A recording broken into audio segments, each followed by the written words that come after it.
Hello and welcome to OSDR Chats. Our featured author today is Dr. Siew of University College London. Dr. Siew and team analyzed several data sets available from the Open Science Data Repository, and the results indicate risks to kidneys in spaceflight conditions, hence highlighting the need for additional research and countermeasures in this area. In this interview, Dr. Siew shares this research with us and describes how the Open Science Data Repository and the analysis working groups contributed to this publication. Thanks for joining us today, Dr. Siew. Could you please highlight the most important finding in your study? Thanks for having me.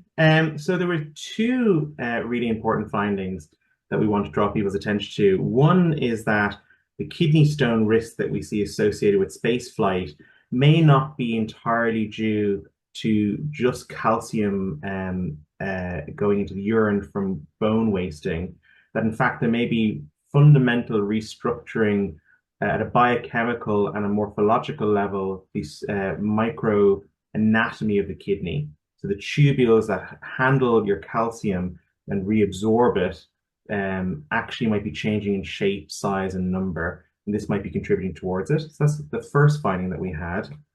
The second one was when we looked at all of the data together, that it seems that there's a risk to long-term health of your kidneys.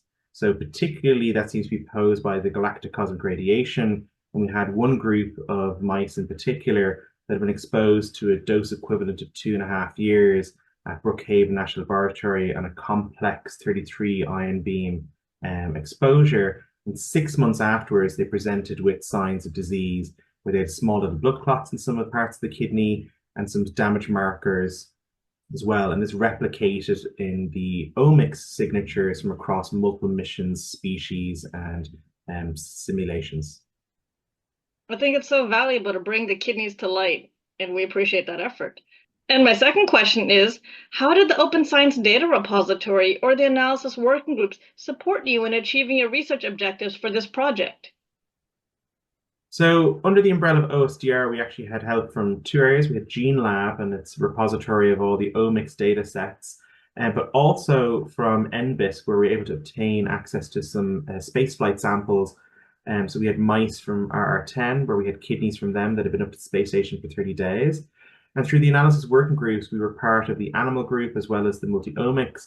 And we built a lot of contacts there, and we were able to get access to samples of mice that had been exposed to simulated galactic cosmic radiation at Brookhaven National Laboratory, as well as samples and data from commercial astronauts in Inspiration 4 through SOMA and Cornell, as well as through Johnson Space Center with Zara Schwartz and Scott Smith, and some of the NASA historical data there. So it was really, really important in building the network that we had. And then bringing multidisciplinary teams together to analyze this data. I'm a physiologist by training and a pharmacologist.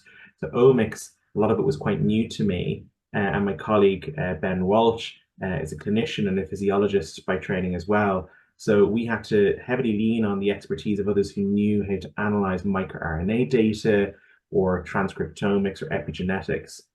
So a huge team effort of over 100 authors from about 40 plus institutes across the world.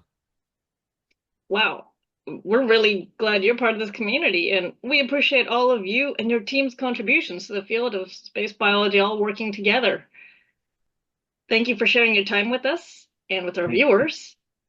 And to our audience out there, you can learn more about this work, how to join the analysis working groups, and access the data sets analyzed in this work with the links provided in the description section below. Thank you and have a great day.